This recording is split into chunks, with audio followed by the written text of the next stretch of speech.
Sino lang pinagpala sila? Alam niyo po, grabe si Lord, ano? Nakakatuwang isipin, okay? Bago po tayo nagpapasalamat ako sa mga bumati, nagpray, at nagpasalamat, sa ginagawa ng Lord sa buhay nila.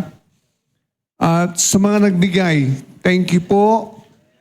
Si Lord po ang mapapurihan, madakil at malalahati sa lahat ng ito. Nakakataba kasi ng puso, This New Year ay mayroong mga nagbigay ng message sa akin. At nakakatuwa, sabi ko, na nabago daw ang buhay nila, pinagpala sila ng Panginoon, naranasan nila ang blessing. Kayo ba naranasan ninyo? Yes. Grabe. Yung iba kasi tahimik, ayaw nilang ibulgar na may mga blessings sila eh. Pero alam ni Lord yan, dahil lahat ng mabubuti at sakdal na bagay ay galing sa Kanya. Amen. Kaya our church is a blessed church. Amen. Our church is a prosperous church. Amen. Our church is a glorious church. Amen. Ang bawat isa sa atin dito ay tinawag ng Panginoon. Hindi ka tinulak, kapatid. Si Lord na naglagay sa iyo sa lugar na ito para maging bahagi ng pamilya ng Sanctuary of the Most High God. Kaya salamat sa mga nagpagmamahal ninyo sa aming mga kapastoran. Sabi nila, bagamat hindi namin maipakita, pastor, pero mahal ka namin. Nakakatuwa, di ba? Amen? For how many years? Hallelujah. May mga kapatid na nagpaalala sa akin, nagpapasalamat na nung sila'y nakakilala sa Panginoon na bago pinagpala ang buhay nila. So hindi nasasayang ang mga pinapahayag ng Lord sa atin. Tama? Kung kayo magpapatuloy sa church na ito, kahapon narinig ko sinabi ng Lord, weeping may come in the night, but joy shall come in the morning. Amen? Palakpakan natin si Lord. Kung nakaranas tayo, yung mga patato, nakita nyo, parang mga luhaan sila, dumaan sa kapigatian. Dumaan sa struggle, pero meron joy ang kasunod doon. Tama po ba? Kaya expect this 2025. There's great things are ahead of us. Sino naniniwala ron? Great things are coming. Although ang mundo po, palala ng palala, pasama ng pasama, mga kaguluhan, yun ang nakasulat sa Biblia ay magaganap. Pero tayong anak ng Diyos ay sasamahan ng Panginoon sa lahat ng yan. May tagumpay sa Panginoon. Amen? Sino naniwala? Merong tagumpay sa Panginoon. At tinawag tayo hindi para maging talunan. Alam niyo, ang tao lang misa kasi pag down ka, dina-down ka pa eh. Pero kay Lord, pag down ka, inililip up ka niya. Yes. Hindi ka niya ipapahiya. Yan ang tandaan natin, kasama natin si Lord. At ang Diyos natin ay tapat at mabuti. Kaya nga dapat tayo, di ba, nung mga nakaraan ay sinasabi natin, maging mahabagin ka. Hindi yung pagka meron kang naging kaaway ay aawayin ka na. Pag inaway ka, aawayin mo na rin. Magpakumbaba tayo. Amen? Maging mahabagin ka, kinahabagan tayo ng Diyos. Sabi sa Biblia, pakitingnan mga bunab, 1 Peter 2:10. Okay? Once you were not a people, nung dati hindi ka bayan ng Diyos, but now you are a people of God. Once you had not received mercy, hindi tayo kinahabagan ng Diyos. But now you have received Mercy. Kinahabagan ka, pinatawad ka ng Diyos. Tama po ba? Dahil sa tunay na yung pagkatawag sa iyo ay mataas. You are a chosen people, a royal priesthood, a holy nation, a peculiar a people belonging to God, that you may declare the praises of Him who called you out of darkness into His marvelous light. Nasa liwanag ka na, kapatid. Kaya lang, minsan, pagka ayaw nating lumakad sa kalooban ng Diyos, yung flesh ang nananaig. Yung kalooban natin ang palaging nananaig. At marami sa mga Kristiyano, ganyan. No? Yung kalooban natin na madalas minsan nangyayari, hindi yung kalooban ng Diyos. Amen? Pagka ikaw ay willing mamatay sa sarili mo, narinig ko kahapon, the greatest achievement sa buhay mo, yung magawa mo ang kalooban ng Diyos. Tama ba? The greatest achievement sa buhay mo, yung gawin mo ang kalooban ng Diyos. Kaya nga, dying to oneself, sinabi sa akin ng Lord,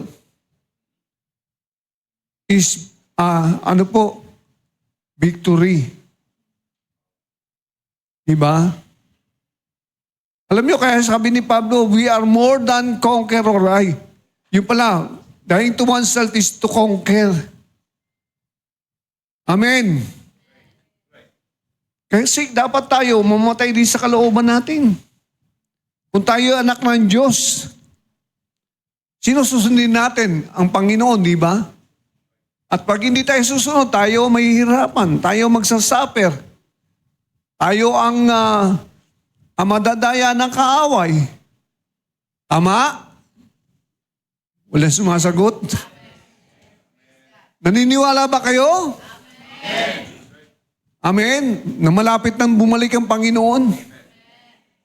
Kaya ang word sa atin ng Lord, sa akin, no person, sabi niya, occupy till I come. Ibig sabihin na, occupy till I come. Tapos binasa ko nga yan Luke 19, verse 11 to 27, dahil nandiyan yung sinasabi ng yung parables. Ano sabi ron? Si Lord nagbigay ng salapi sa atin. No? Pansamantala siyang umalis. Yan. To tell them a parable because he was near Jerusalem and the people thought that the kingdom of God was going to appear at once.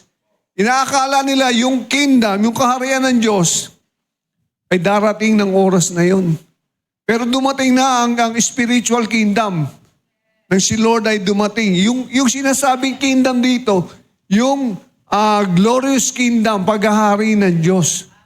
Naghahari na siya spiritually, pero yung literal kingdom na paghahari niya sa lupa, magaganap yan sa pagbabalik ng Panginoon. At makakasama ang lahat ng mananampalatayang nagtiwala sa Diyos. Kasama ka ba doon, kapatid? Kung ikaw ay na-born again, you will be part of this kingdom. Kaya sabi niya, no, pag ilan natin, sabi ron sa sumunod, basahin na nga muna natin. And he said, a man of noble birth, went to a distant country to have himself appointed a king and then to return. Naman translation niya, bro? NIV? Okay, tuloy na lang natin. Sige. So he called his 10 servants. Tinawag yung sino mga servants? You are a son and a servant of God. Diba? Narinig nyo kanina, sabi ni Sister Remy na mga sundalo ng Diyos. Lagay mo yung sarili mo na hindi ka lang anak ng Diyos, kundi sundalo ka ng Diyos. You are a servant. Amen? And gave them 10 minas, 10 salapi. Put this money to work. Ayan. No? And he said, until I come back. Sa ibang nga, sa original, sa King James. No? Yung nga, sabi niya, pakiano nga sa King James. Occupy till I come. Ibig sabihin, invest mo sa kaharian ng Diyos. Mga kapatid, tinawag tayo to be a part of the kingdom. Unless you man be born again, he cannot see the kingdom of God. Unless a man be born of water and of spirit, he cannot enter the kingdom of God. Kaya kung born again ka, you become a part of the kingdom of God. Naging anak ka ng Diyos. Yung Espiritu ng Diyos ay nananahan sa iyo. Kasi hindi kanya pababayaan. Hindi natin kaya kasi alam ng Diyos yan. Kung wala siya, wala tayong magagawa.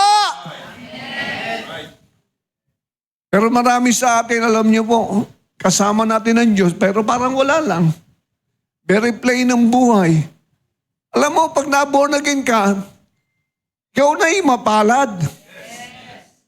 Ginawa ka mapalad dahil pinananahanan ka ng Diyos eh. O yung mga na-invite po ngayon po, pakinggan niyo yung sinasabi niya dahil sa Panginoon galing po yung mga salita na yan. O, tingnan niyo mo, binigyan sila ng mga salapi. Kapatid, kung paano ko bless ng Lord, paano mo ini-invest? O, hindi lamang po yung salapi, pinag-uusapan ito yung talent. Yung gifts sa ministry. Paano mo ini-invest? This 2025, kapatid, greater things are ahead of us. Hindi natin alam ang exact na gagawin ng Diyos, pero pagka ikaw ay nananalig, nagtitiwala sa Lord, marami siyang gagawing magagandang bagay sa buhay natin. Naniniwala ba kayo? Yung iba dating walang-wala. Narinig niyo mga patotoo mga kapatid, may mga pinagpala na sasakyan. Kaya kailangan natin ng talagang building. Wala tayong paradaan dito eh. Ang dami sa atin, no? Hindi makaparada. Galing sa ibang lugar.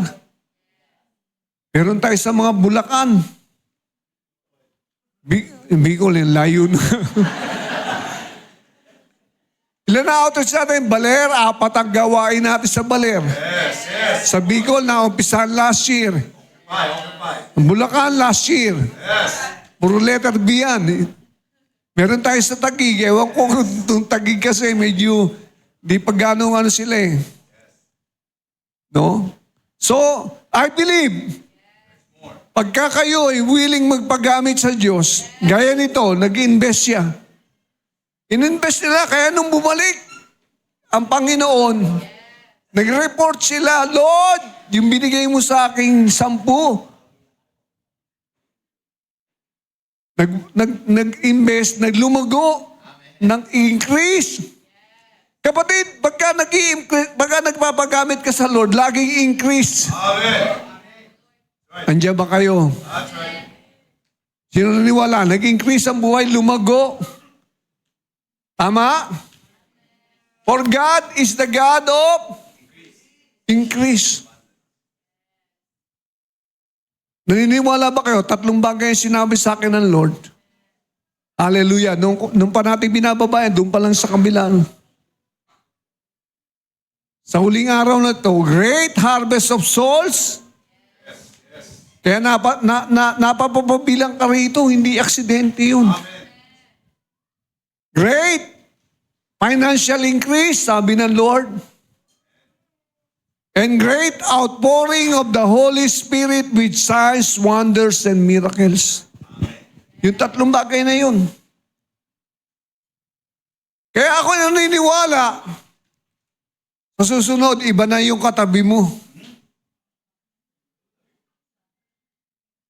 Iba rin hindi ko nakilala personally.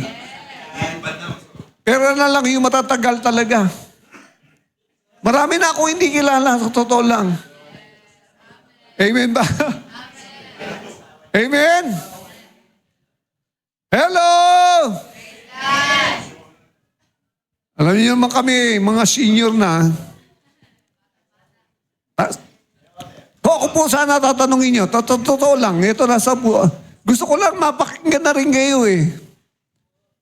Dahil masarap mapakinggan na may magandang nangyayari sa buhay nyo. Sana magkaroon kayo ng lakas ng loob, magpatotoo. Ipag-pray nyo kay Lord, Lord. Gusto ko magpatotoo. Bibigyan ka ng lakas ng loob ng Lord. Amen ba? Ako, hindi ko akalain magiging, preacher ako eh. Dati kaming nagliligosyo, inalis ako ni Lord, tinawag na talaga ako sa ministry. Pero bago ako makakilala sa Lord, talaga ang buhay ko magulo. Walang kapayapaan.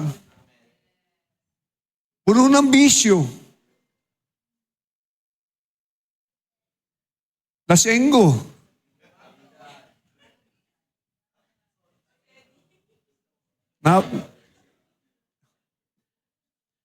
Gano rin po ako ng marijuana. Sumisingot dahil sa mga barkada. Kami ni Pastor Pin, medyo kami.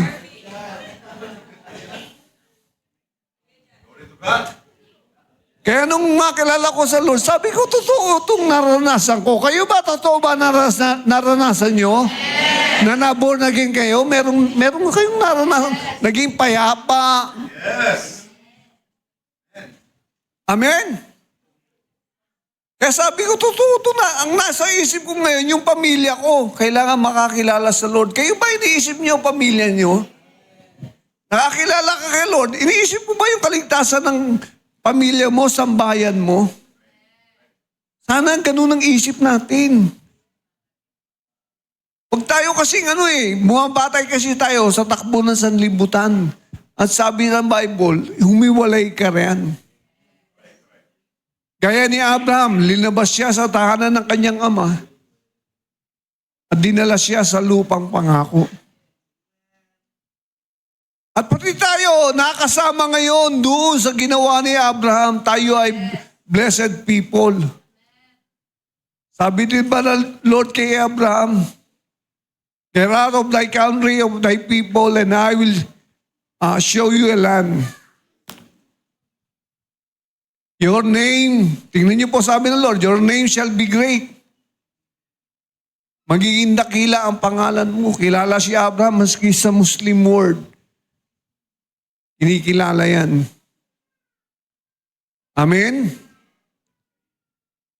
And you shall be a blessing to all the families. Kaya kasama tayo ngayon doon sa nananampalataya. Kaya, grabe. Kung alam lang natin ang katatayuan natin, tinuro ni Pastor Pinueves, your identity. Kasi Pablo, confident siya palagi. Kasi alam niya kung sino tumawag sa kanya. Kayo ba kilala niyo kung sino tumawag sa inyo? Amen? Dapat alam mo kung ano ka sa anak, ano ka bilang anak. Tagapagmana ng kaharian ng Diyos. At yung tatay mo, pinakamakapangyarihan sa lahat. Kaya walang makapag-iwalay sa iyo sa pag-ibig ng Diyos. Sabi ng Romans chapter 8. Kaya kung Diyos ay panig sa iyo, sino laban sa iyo? Minsan kasi yung sarili natin ang nagiging kalaban natin. Bukod kay Satan, ang sarili natin, nagiging hindrance para magawa ang kalooban ng Lord. Tama po ba? Hello? O minsan lang, sa bigayan lang nagkakaprobleman tayo Ayaw natin gawin yung pinagagawa ng Lord. Sinong nasusunod? Sarili natin, kalooban natin. Then how can God bless us more? Bless ka na ni Lord, gusto ka pa niya pagpalain pagka lumalakad ka sa kanyang katwiran. Tama? Yung salitang occupy, ibig sabihin, pamahalaan mo. Palaganap mo yung binigay sa atin o binigay sa inyo ng Lord. Amen po? Kung kayo ay linagay dyan sa ganyang kalalagayan, kapatid, paggamit ka na. Sabi mo nga sa katabi mo, paggamit ka, kapatid.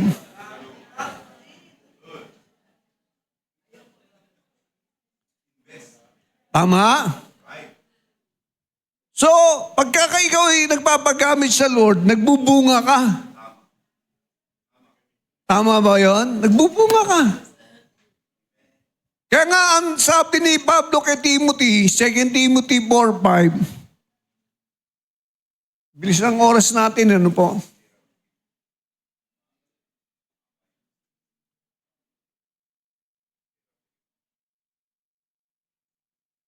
But watch thou in all things. Magbantay ka sa lahat ng bagay. Ibig sabihin, alamin mo ang nangyayari. Kapatid, malapit naman dumating ang Panginoon. Yes. Palapitan ng palapit ang countdown po ay palapitan ng palapit ang pagdating ng Panginoon, end times. Endure affliction. Magtiis ka sa kapigatian. O ngayon, malaya tayo, kapatid. Nanlalamig ka. Yun ang mahirap. Kung ayaw man natin umamin, baka iba nanlalamig. Kailangan magsisi ka, kapatid. Huwag kang lalayo sa Lord. Amen? Pag lumayo ka sa Lord, ikaw ang kawawa. Ikaw ang maapektuhan, ikaw ang mahihirapan. Kaya hagat tayo po malaya. Kasi darating oras, hindi na magiging malaya. May Antikristo po kasi mag-ahari, nasa Bible. Siya magro-rule sa lupa, one world government, one world system, one world religion. Pag-iisahin ng religion. At nakahanda na po yan. Kung alam nyo lang, kung panonorin nyo yung mga end time events, sinasabi na po ron yung mga magaganap sa libutan bago dumating ang Panginoon. Tayo malaya, kapatid, samantalahin mo ngayon. Diba? Napakahalaga ng salita ng Diyos. Magsusulit ka, sabi ron, dito sa binabasa natin parable, binigyan na ng 10 minas sila. Ininvest nila. At sabi ng Lord sa kanila, well done, thou good and faithful servant. Enter thou into the joy of the Lord. Rule over these 10 cities.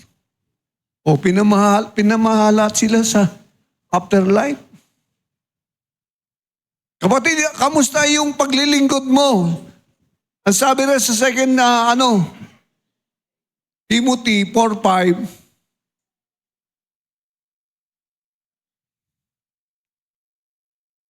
do the word of an evangelist. Nandito ba kayo last week? Ano sabi ko? Hindi yung mga missionaries lamang ang tinawag ng Panginoon. Bawat Kristiyano ay missionaries. May mission ka sa buhay na ito. Naintindihan niyo po ba yan? Hindi lang tayo narito para maupo lang. Kaya ka ngayon nakaupo dahil ini-equip ka ni Lord para gamitin ka niya. Nasa iyan, may free will ka kung gusto mo magpagamit dahil magsusulit ka. Ganon din po yung pangalawang servant nag-report, Lord, yung binigay mong pera, nag-invest din, lumago. Natuwa ang Lord eh. Natuwa ba? Yes.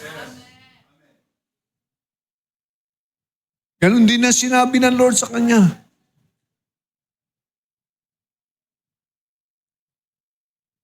Amen. Pero meron daw doon, isa, hindi daw ininvest, nagalit ang Panginoon sa kanya. Tinago niya. Sabi ng Lord, buti pa, linagay mo sa bangko, tumubo pa yan eh. Andiyan ba kayo? Kasi ang pera nadidevalue, di ba? Hindi niya ininvest. Kinuha raw, sabi, pinakuha yung nasa kanya, pinabigay sa meron. Sabagat ang sabi ng Lord doon, ang meron ay dadagdagan pa. Amen? Yung meron, dadagdagan pa ng Panginoon. Yung wala, aalisin yun nasa kanya, ibibigay ito sa meron. Grabe, no? At sabi ron doon sa alipin, itapon niyo yan sa kadiliman.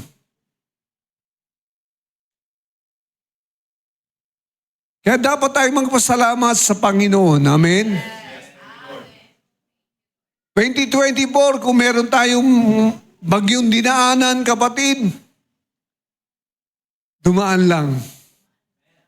Dahil nandito ka pa. At nag-expect ka, something good, something better, something best is going to happen. Pinaralangan niya sa akin ulit yung aim high, aim more, aim better. Aim high, aim more, mas marami, mas mabuti. Aim better. Aim better, ibig sabihin, tumbukin mo ng maayos. Gawin mo ng maayos. Kapatid, nakita niyo, ang dami nating activities ng 2024. Kamusta yung mga nag-COD?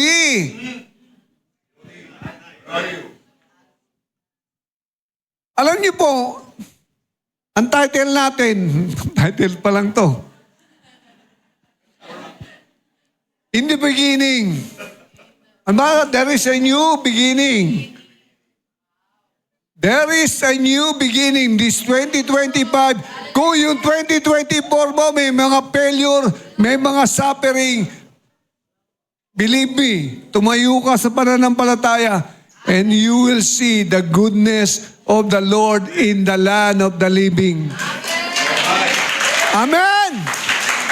Tandaan nyo kasi, alam nyo, yung importante dyan, yung pasimula. Yan ang napatunayan ng mga apostol, ng mga propeta.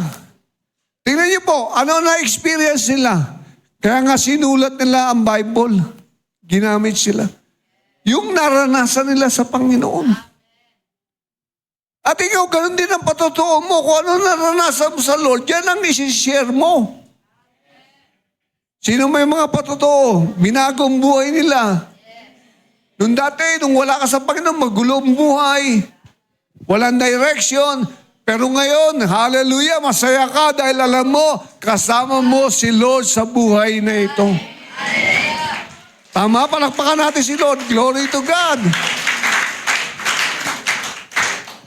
There is a new beginning. Ano ba? Bro, tuloy muna natin. A new beginning, okay? Sa John chapter 1, nakita niyo, ito si Apostol John. Ang sabi niya, in the beginning was the Word. Sa John chapter 1, and the Word was with God, and the Word was God. The same was in the beginning of God. All things were made by Him, and through Him, nothing was made that was ever made. Sabi niya ganun. In Him was light, and the light was the light of man. No? And the darkness comprehended it not.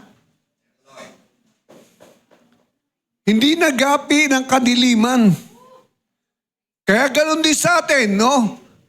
Alam niyo po, yung verse 1 muna. In the beginning was the Word. Ibig sabihin, logos, yung word sa Greek, ano? Yung logos ay, yung salitang word, logos daw yan. Ano ibig sabihin ng logos? Pax yan, pax. Pax na yan. Pag binasa niyo yan, pax, katotohanan yan. Pero yung, tingnan niyo po, yung written word, written lang yan, naging rema, naging living word. Ganon din sa buhay natin, kapatid. Pag nabasa mo at naniwala ka, nagrema sa'yo, magiging buhay yan sa buhay mo. Nag-increase pa ba yan? Yes, nadagdagan ba yan? Tapos nakita niyo yung sulat ni 1 John chapter 1, chapter 2. O 2 John pala. 1 John, tapos 2 John, 3 John. Nag-increase yung mga pinahayag ng Lord. At pati revelation, pinasulat kay John. Ang napatunayan ng apostol na ito, yung pasimula, Pax, ay naging written word, ay naging living word. Nakasama nila ang Panginoon. Andiyan ba kayo? Ganun din sa atin. Kung naniniwala ka may magandang mangyayaring gagawin sa si Lord, mangyayari yan. As you believe, you will receive. Andiyan ba kayo? As you believe, you will receive. Kung ikaw ay naniniwala, mangyayari yan. Kung naniniwala ka, yung pagpapala ng Diyos ay para sa iyo, mangyayari yan sapagkat yan ay pangako niya. Tama po ba? Grabe. Actually, tinatanong ko yung mga kapatiran, especially sa leaders, kung anong word ng Lord this 2025. Ang word kay Sister Belisa ay acceleration.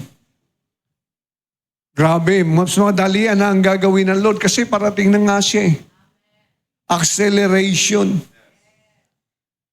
At binigay sa kanya yung Bible verse na Amos 9:13. Tingnan natin yung Amos 9:13 na.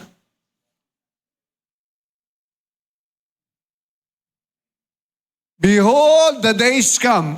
Sinulat ito, 1,000 taon na sa panahon natin. Ngayon, the days come, said the Lord, that the plowman, yung mag-aani, o yung magtatanim, shall overtake the reaper, o shall overtake. Ibig sabihin, yung aani, yung plowman, yung nagtanim, tapos yung madadaig pa niya yung taga-ani. Hello. And the treader of grapes, him that soweth seed, and the mountains shall drop sweet wine, and all the hills shall melt. Ibig sabihin, may gagawing kakaiba ang Panginoon. Yung hindi mo inaasahan, hallelujah, mas dadagdagan ng Panginoon ng mas dakilang bagay na ikamamangha mo. Naniniwala ba kayo ron? Yan ang sinasabi yan eh. And all the hills shall melt. Yung mga hadlang na yan, yung mga burol na yan, ibabaksak ng Panginoon para yung kapangyarihan niya ay mahayag. Amen? Ito po, tandaan niyo po itong verse na ito. Psalms 84 verse 11.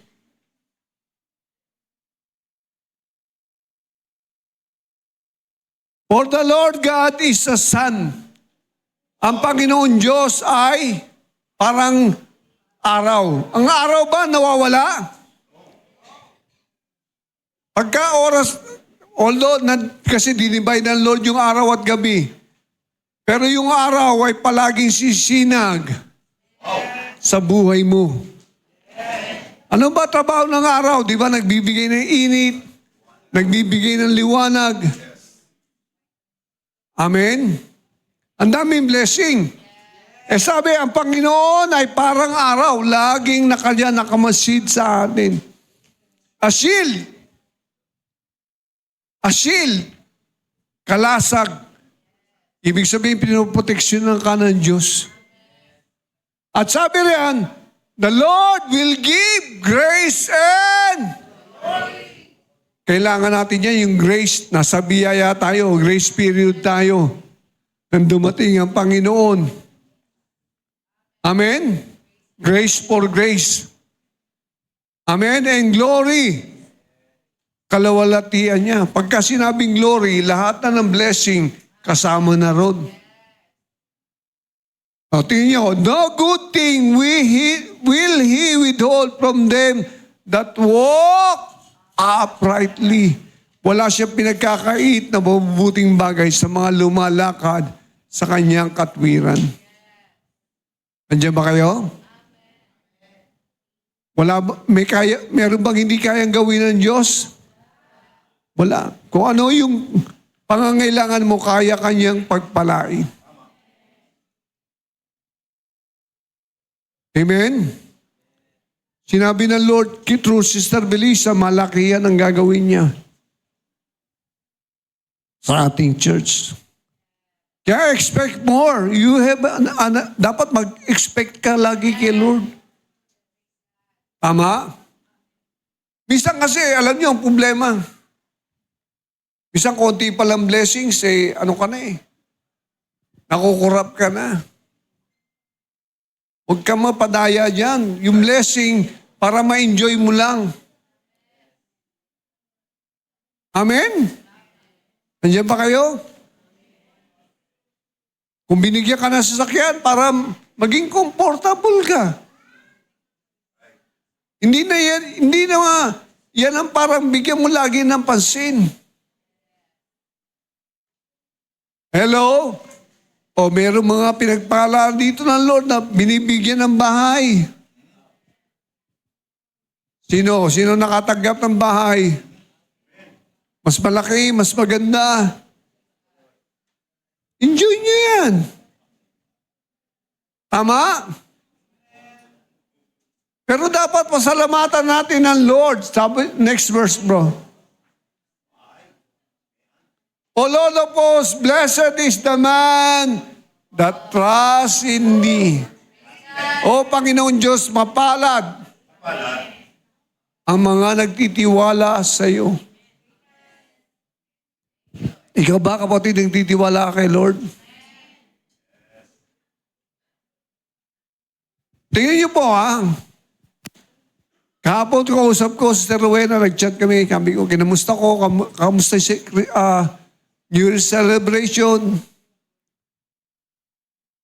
Medyo tumaas daw yung kanyang BP dahil maraming nakain, pagkain, maraming handa. Sabi ko, may New Year's, may word ka ba from the Lord this New Year? Ito binigay niya. Kahapon lang bang po yan, ano nangyari, no?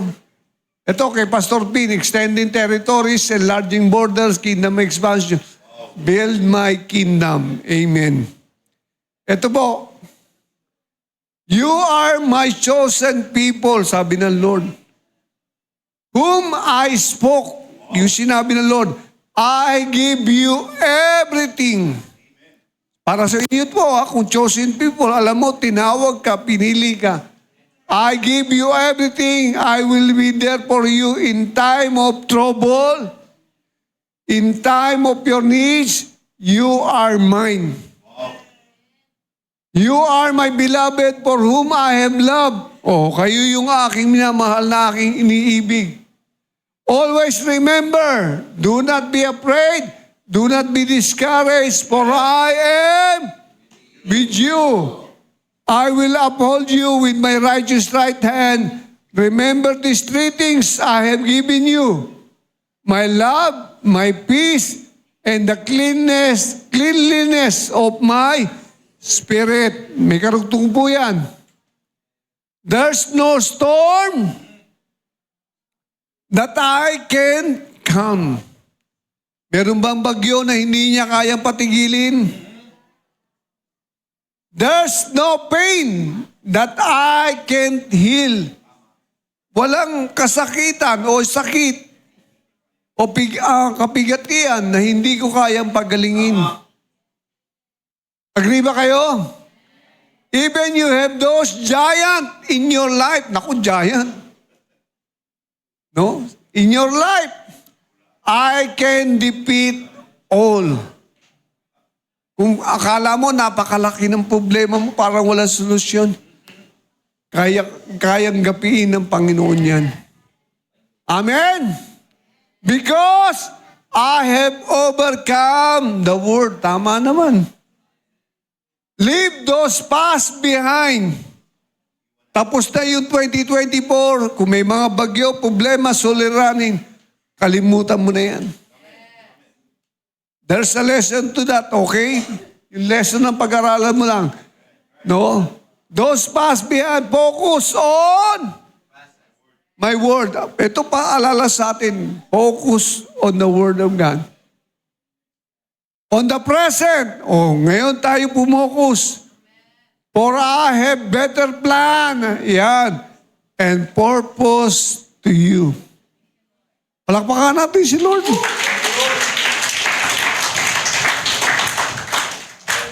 Meron naman kasunod dyan kay Brother Harbin, baka sa susunod na.